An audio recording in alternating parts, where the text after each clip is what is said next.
আমরা জানি যে সড়ক অবরোধ করলে আসলে একটা দীর্ঘ ভোগান্তির তৈরি হয়, কিন্তু আমরা যখন ক্যাম্পাস অভ্যন্তরে আন্দোলন করেছি আমাদের দিকে ন্যূনতম অর্থে কেউ যোগাযোগের কোনো চেষ্টা করেনি। আমাদের দাবি মানার জন্য যে রোডম্যাপ, এই রোডম্যাপের কোনো আলাপও আমরা জানি না।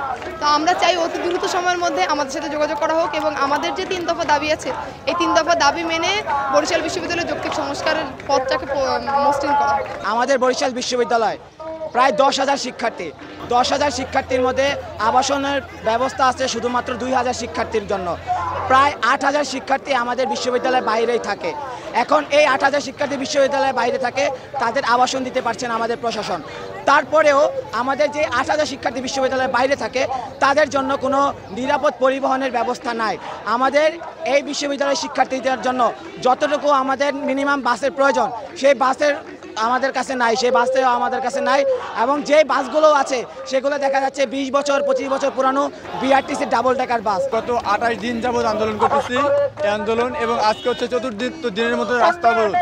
আমরা পরপর 2 দিন রাস্তা অবরোধ করেছিলাম প্রতীকীভাবে, এবং আজকে হচ্ছে পূর্ণ রাস্তা অবরোধ করছি। এবং আমাদের দাবি ছিল যে 3 দফা দাবি হচ্ছে অবকাঠামোগত উন্নয়ন, ভূমি অধিগ্রহণ এবং আমাদের যে পরিবহন সংকট সেটা নিয়ে।